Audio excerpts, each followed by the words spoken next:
Welcome back, fellow armchair generals. This is Gamer 1745 here. We're continuing my playthrough of Hearts of Iron 3 with Black Ice 8.52. Okay, as just you can see here, I was checking on my retreating bout shattered. Hopefully they do shatter so we get them back. Norway expedition that ultimately failed that I could have had I done the timing better. I think I could have retreated out through Narvik, and that would have been a success for tying up all of these troops, delaying all their usefulness on the Eastern Front or anywhere else without losing the troops or even having to rebuild them. So, my mistake there. Well, let's continue.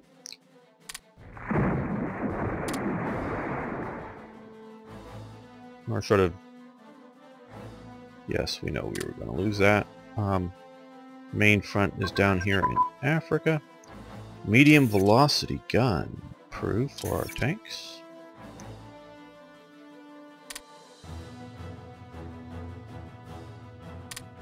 Now we want to move over to the high velocity gun.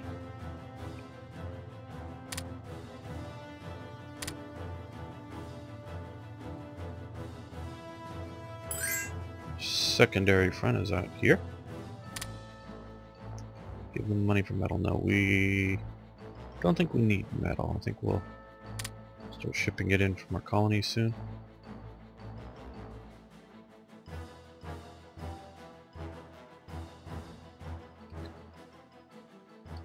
I noticed the Americans making some aggressive moves. They got a lot of air out here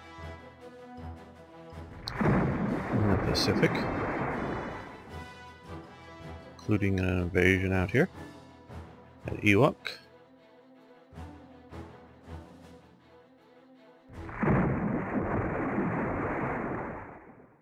And they're bottled up the Japanese in northern Philippines, which is doing much better than what would have been historically. Now they may overrun me here, which would be, of course, a problem, but we may get to the province first and battle out. Yeah, okay.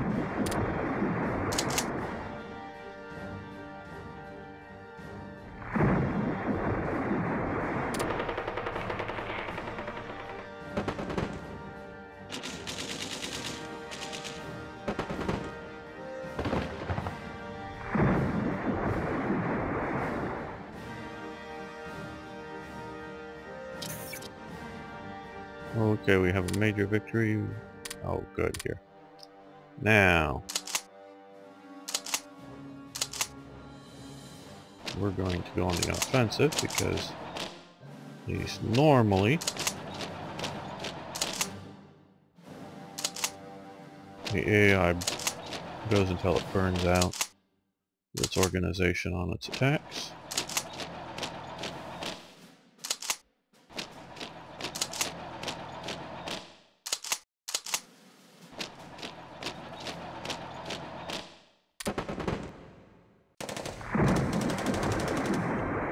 We want to fight our way past this, even though it's a minor fort. Okay, cast armor construction has advanced. That's good.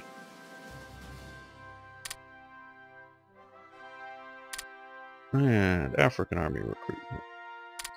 That's also good. African army units.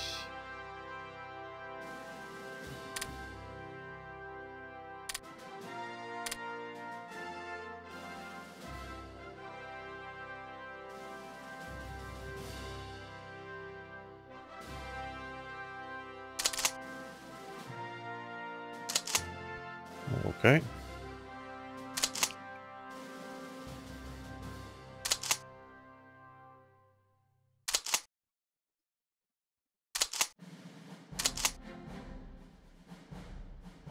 They're still reinforcing, and so are they. Moving to port. Alright, good.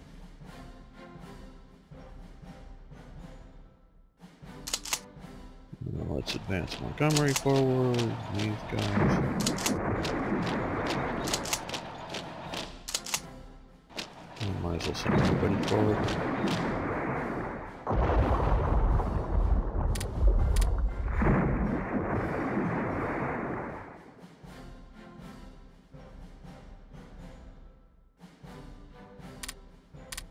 Uh-oh, okay.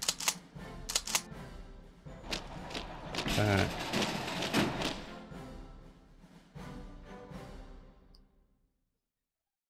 We're going to send them down here, pick up some of these units.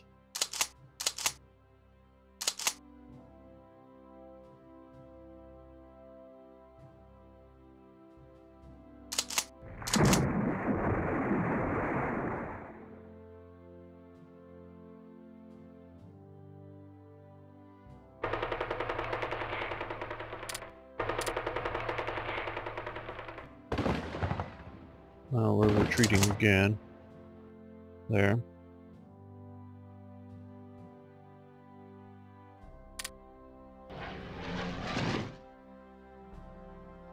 Taking a few losses to Japanese submarines out here, so let's get these guys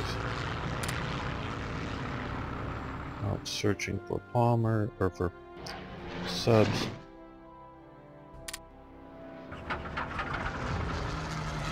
Maybe they'll find a few.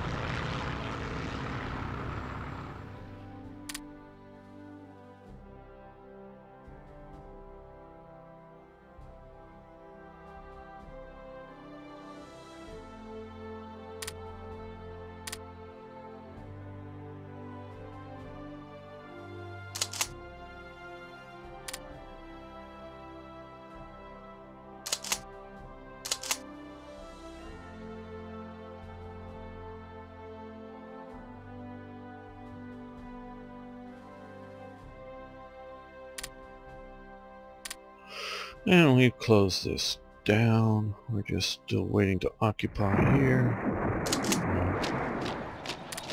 Slowly moving to occupy it.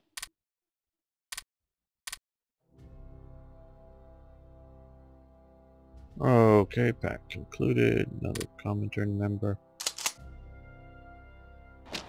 Now we need to pursue.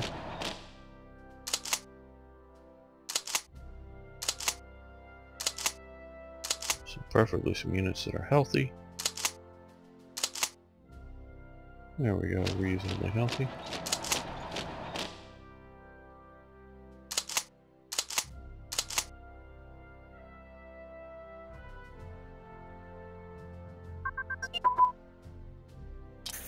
And another tech bonus. What is that? Okay, armor plate thickness.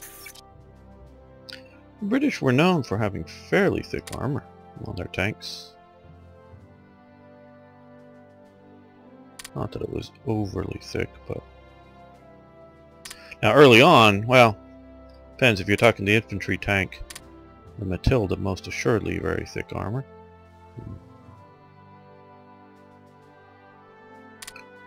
But a lot of their cruiser tank models, so their early ones were.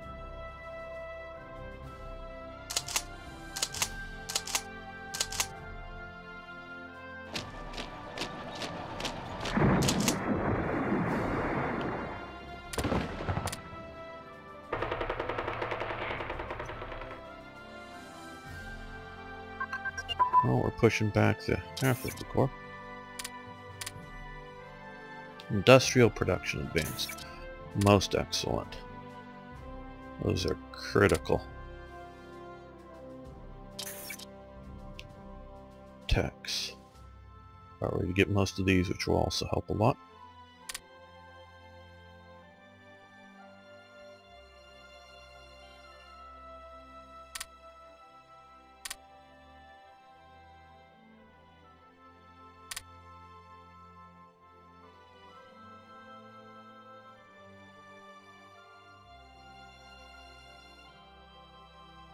This will help with detection, so we'll do that.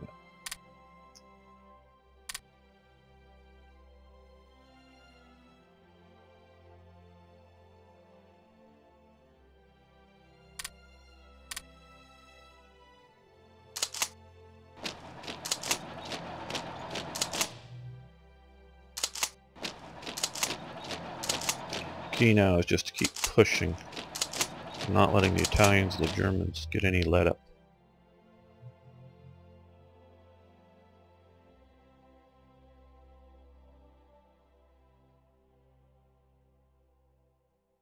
Now we have more African units we can recruit.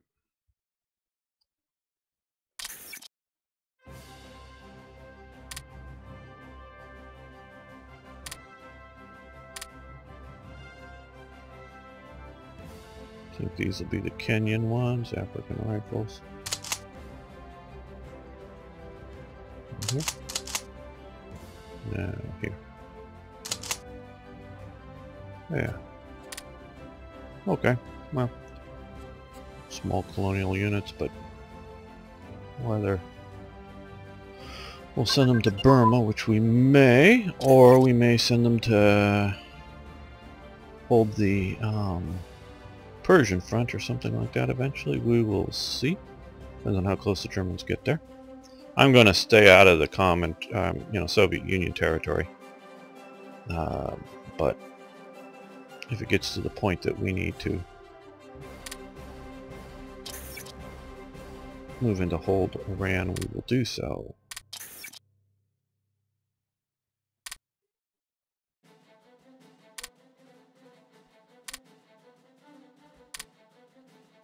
Because I don't want the Germans to come through our back door and hit us in the rear, too effectively at least. Okay.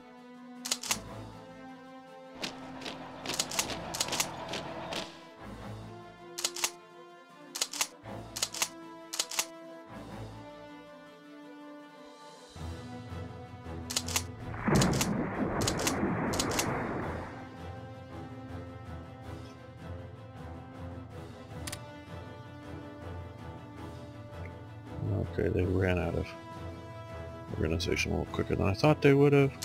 I was hoping we would hold out until more of the stack could join in. Okay, extra wide tank tracks.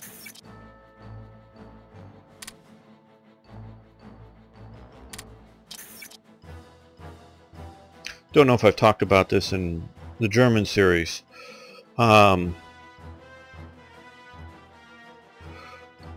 Tank tracks were, shall we say, suitably wide enough for most terrains, most places, and they definitely had the experience of World War I, and they found that early on, when they tried to use some of the tanks, I think this was before Cambrai, they did the sort of usual thing the Allies did, a day-long or longer assault barrages of artillery on the enemy position to soften it up, and then tried to move the tanks across that field. Well, part of the problem, of course, was chewing up the landscape in the sense of making it more squishy, because a lot of parts of the Western Front were sort of low-lying and filled with water.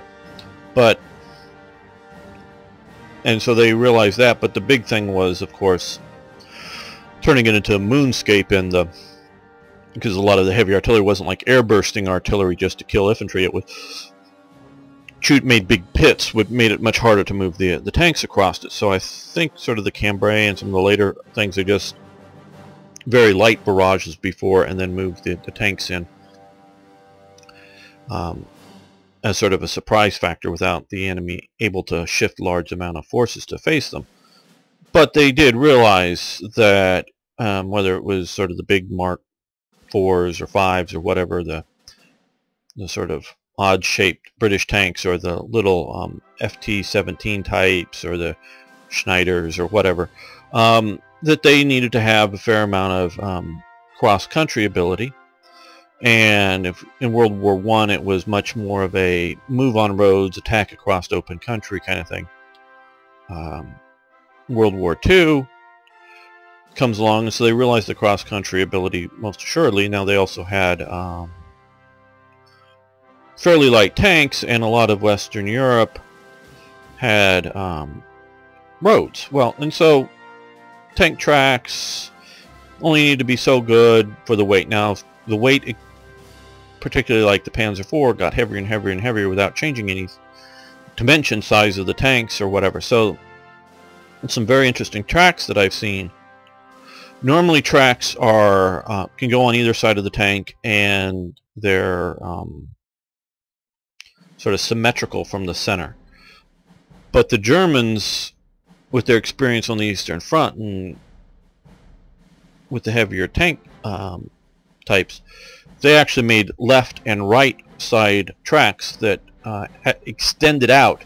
I think most of them are like about 6 inches or something out past, and since they're rigid, they would increase the ground coverage. So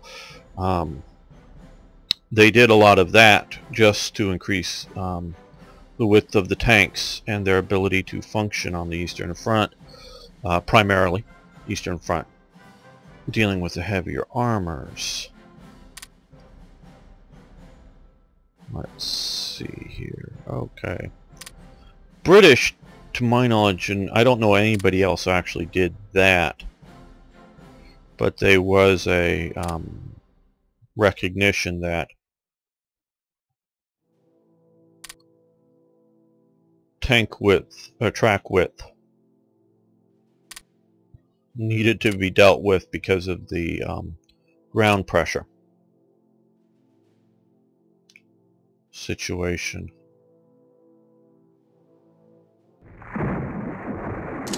Okay, now we have enough, I think, hopefully to attack effectively.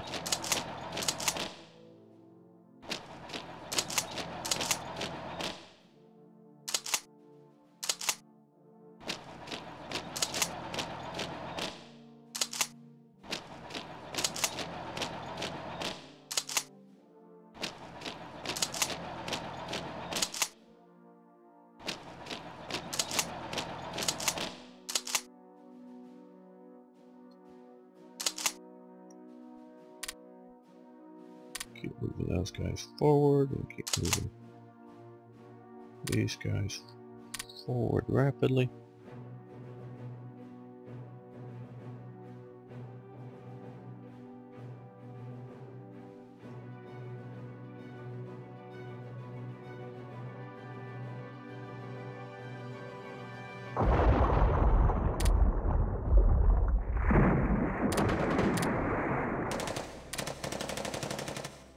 Montgomery, I think, is our best commander currently.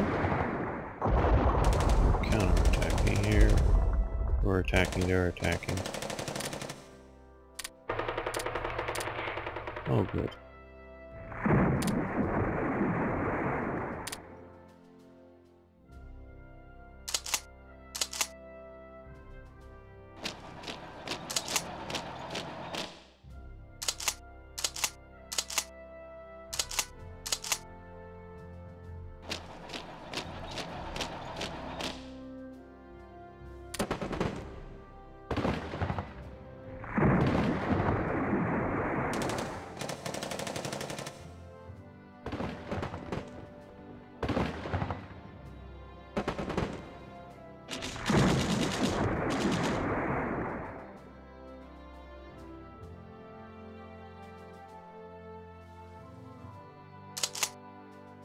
Well, we're actually regaining some organization in our retreat there. Uh-oh. Our division shattered. I think that was part of the attacking units there. Well, let's move you forward as rear area security.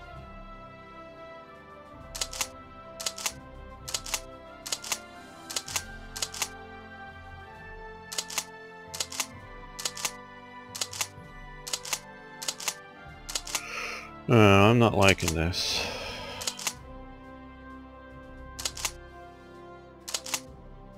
Okay, we'll send you in. You in.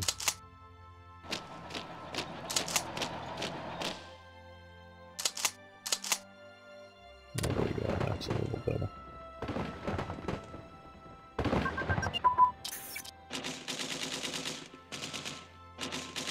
Radios advanced.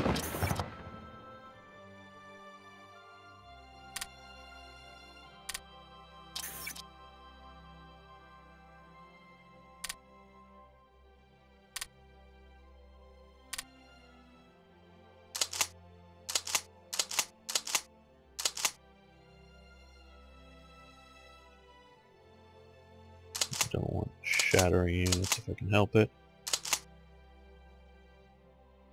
We're about ready to. We're about ready to.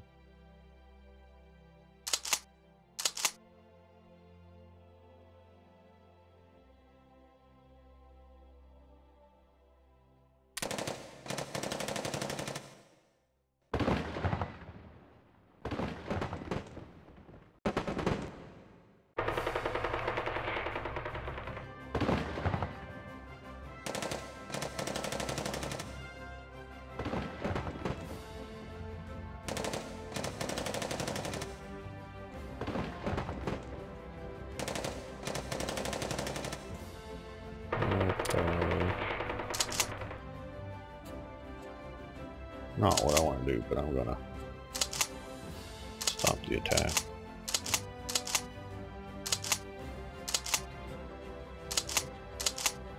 Or just push to our extremes here. It is best to keep pushing, but we run into enough of a wall. I'd rather have this major defeat, shall we say, happen now, while we have organization, because they're going to counterattack us, I think, yeah. And if we can see them off, that'll help us out.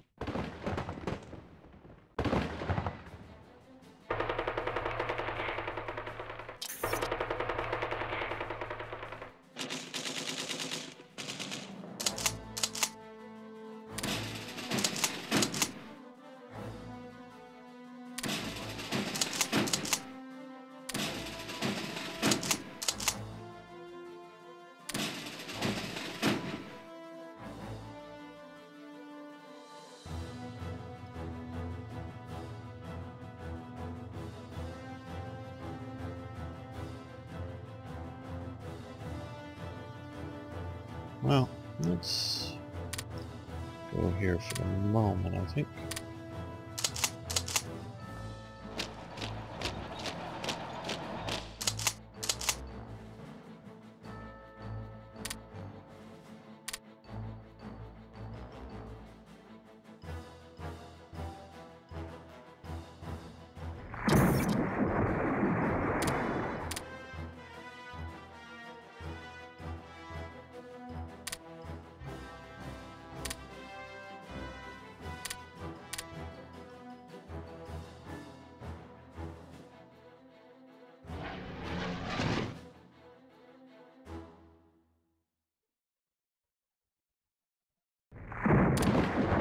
Well, they are, of course, attacking, but I don't think they're going to get anywhere.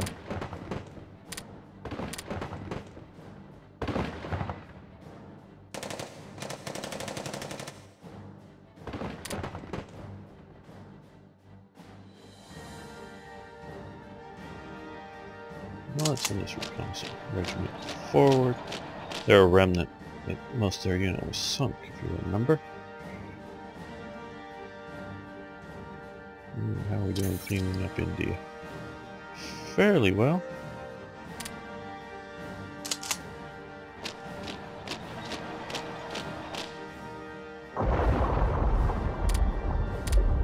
Uh-oh.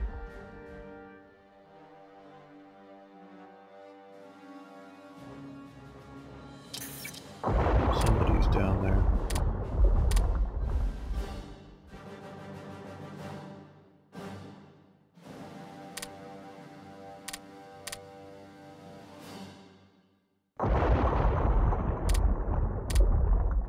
Quite a commerce raider.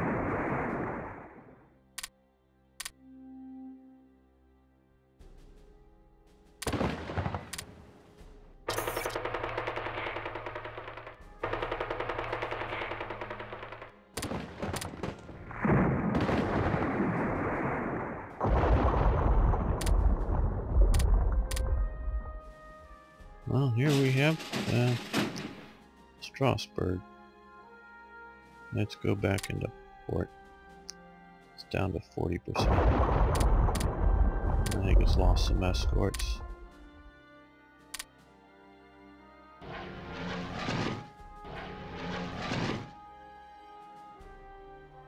What we need is...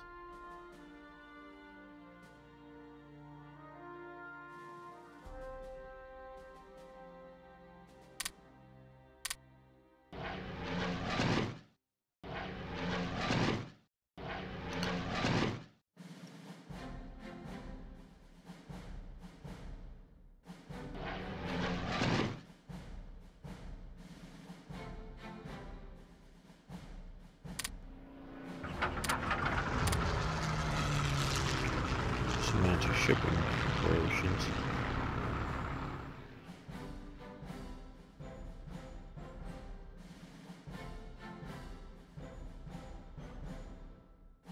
I need to produce, well, we are producing more, but we need more. We need more of that too, so yeah.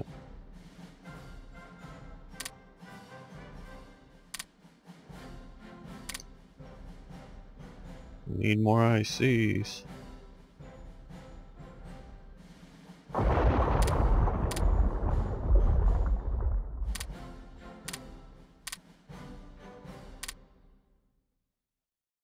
I'm gonna wait till these guys and these guys are up before I go on the offensive again.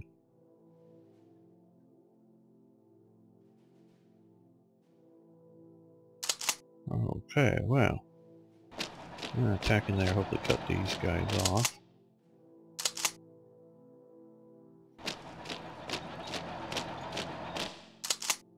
These guys are gonna...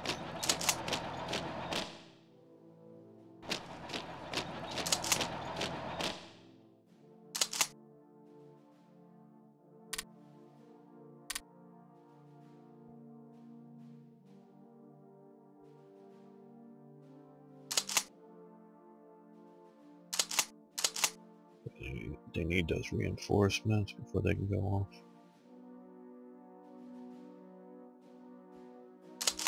Oh good, we've got our reinforcements here.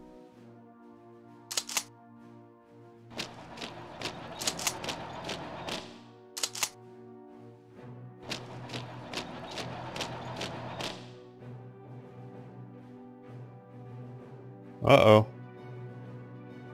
We've got Afghanistan in the Axis, which means they're coming into the war fast. So, they're not smart like me and get them into the Axis and try to keep them at peace. Just as a sort of threat kind of thing.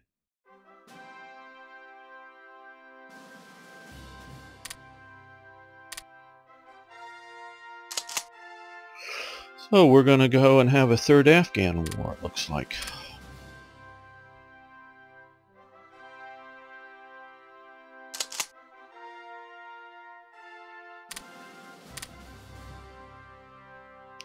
Peshawar. Don't know how many of you know of the place. It's in obviously Pakistan today.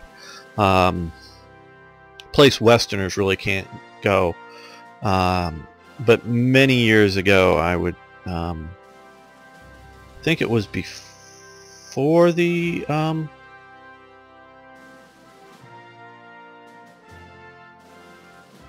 think it was before the Soviet invasion of Afghanistan, or it was slightly after it.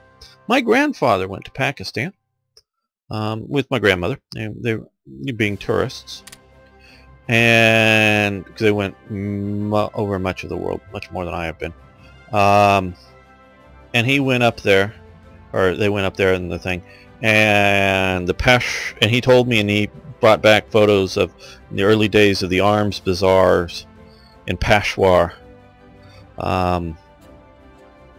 all the stuff, and he they were, you know, hand making all kinds of guns and selling all kinds of stuff, and he almost bought me, and I was a fairly young kid at the time, a .22 caliber pin pistol. He was, I think, mostly concerned that if he brought it back, what my parents would say. I mean, he would have, of course, given it to them or something, and they would have held it. But you know, you don't give an 8 or 9-year-old a .22 caliber pen, you know, a pistol that is disguised as a ball, sort of as a crudely, I saw some photos of Some of the stuff is a crudely disguised ballpoint pen, just to run around and play with. But I was playing with guns at 7 and 8 and 9, running around playing with guns, but rifles. So he almost bought that. Then, and also I think he was worried about smuggling it back. Even back then, before there were metal detectors and everything everywhere. These guys may be necessary here now. So we're counter-marching. March, counter-march, disorder. But shifting realities. So I almost had one of those. I don't know if he would have gotten out. Because in the northwest frontier provinces in Pakistan, there aren't laws against having guns. But there are, I don't know if it's quite a death penalty then or now or whatever, but there's extreme laws against what is quote-unquote civilized Pakistan of having any firearms. So he knew all that, and it was part of the concern over it. But it's still to this day a arms making region, as well as smuggling and that kind of thing. Very interesting.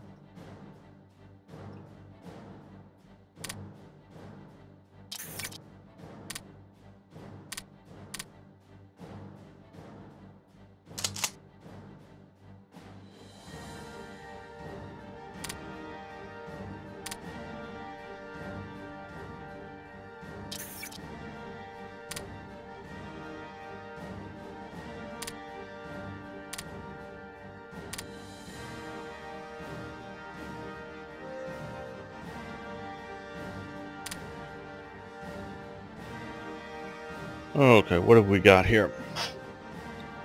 They have decided Operation Fall Blue, Operation Brunswick, Case Blue. This was the name, this was the Wehrmacht name for the plan for the 1942 Strategic Summer Offensive in southern Russia. Between 28th June and 24th November 1942, the operation was a continuation of the previous year's Operation Barbarossa, intended to finally knock the Soviet Union out of the war, and involved a two-prong attack against the rich oil fields in Baku, as well as an advance in the direction of Stalingrad along the Volga River to cover the flank of the advance towards Baku. The first part of the operation, Army Group South, Heeres Group Süd, the German Army Wehrmacht Heer, was subdivided into Army Groups A and B, Heeres Group A, B.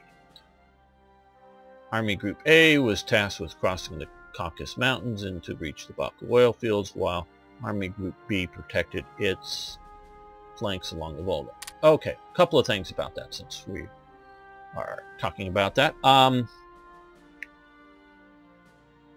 One, when this started out, the Germans were much more, I think they were right along here, much further forward. It wasn't a bad option, especially at that point, partially because I think for the spring, summer, whatever offensive, probably the Soviets expected another drive towards Moscow. That isn't Moscow. This is Moscow. And so it's good to attack where the enemy's weakest. Two, the Germans needed, but also the Soviets needed the oil down here to keep their tanks running. So there's good strategic reasons for doing this. Now, if you watch the old series, A World at War, very good dramatic series, but its history's a bit dated now as we've learned more things about World War II since then, and some recent seminars I've watched on YouTube on some of the battles. That there were several major. The original thing that I was always taught was this battle was going so easy coming across towards Stalingrad, covering the northern flank, that it was going real easy. So, well, hey, we don't need all the Panzer units there. So let's send them down, pushing the Caucasus. Well, supposedly there were several major battles that were fought along the front here, and when you look at them, not that they were like long battles, drawn out things here, but the number of tanks that the Germans, after action reports, found, dead on the battlefield, because you can, oh, I shot 5 tanks today, and three tanks shot the same tank, so you can mark up the number of kills artificially. Now each guy thinks they destroyed the tank because they were all shooting at it, but this was some after-action reports, as well as combat, not just fatigue damage on the tanks, but combat losses on some of the tanks. And that's a little more accurate reporting, going back up tanks out of action from combat. That shows that several of these battles were fairly major, but the Germans were pushing and winning towards Stalingrad. And they did divert their panzer force, at least primary elements of it, down to support the southern push. That was a mistake, and I think it's something that should have been seen at the time, and not just, oh, well, now that we know how Stalingrad turned out, we see that it was a mistake. Not just that. Let's go to simplified terrain. This is desert out here. Not that you can't drive a tank division across it. I presume you can. That it isn't too bad. But to the best of my knowledge, there was little or no railways coming across here. Okay? Somewhere, and I don't know exactly where, you can pull out a railway map of the period of Russia. But at some point, the railways stopped coming down here. And the Volga was a major river of commerce, floating lots and lots of barges. Commerce may be the wrong term for the Soviets, but you know what I mean, of goods moving around them. So you do have the Caspian Sea. I don't know how many games, not just Paradox games, but very much so Paradox games, have always seemed to ignore the Caspian Sea as a ability to use ships on it. I understand some of that may be AI and other sort of, that the Soviet AI would build and put all their cool battleships on the Caspian Sea and then not be able to move them anywhere. That may be part of it, but when I was looking at playing Rome 2, in which there are 2 seas, sort of the Mediterranean and Atlantic, and then the Indian Ocean seas, they also don't have the ability for any ships to operate here, even though they do have 2 distinct sea zones that are separate. So I do believe that there was a fair amount of traffic going on this, that the Soviets could bring in forces. But you also sort of kind of look, this is also deserty out here. I don't know, it's quite, it has the same picture of like something out in the Sahara. I don't quite think it's that level of desert, any of this is, but it's dry enough that it isn't plains or whatever. And a lot of these things are seasonal in that they get snow in the winter, and so in that sense that they're just like here in the winter, but maybe they're just frozen and not wet. I don't know. But the point is that there's not lots of infrastructure here. Samarkand or whatever is over here somewhere. I think it's more up here. I don't know. But no, wait a minute. This is Samarkand. Yeah. Oh no, Astrakhan. Samarkand is somewhere out here, I think.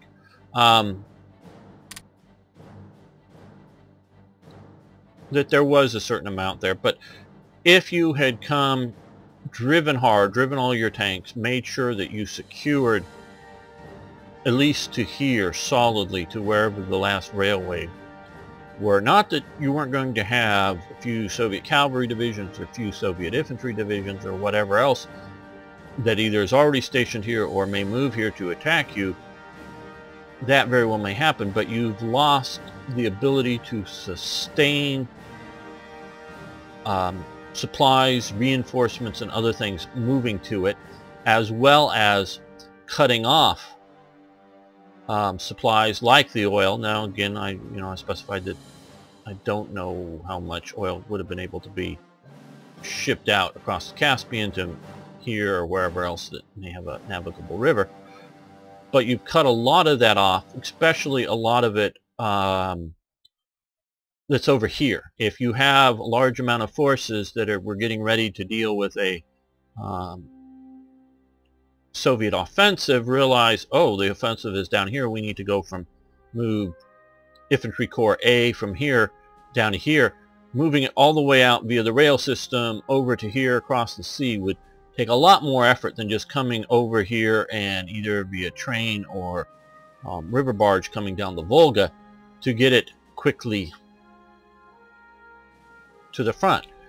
So if you get here solidly, securely, and the Don, the South the Germans like to hold the far side of the riverbank as part of their strategy and not use the river as the block to the enemy.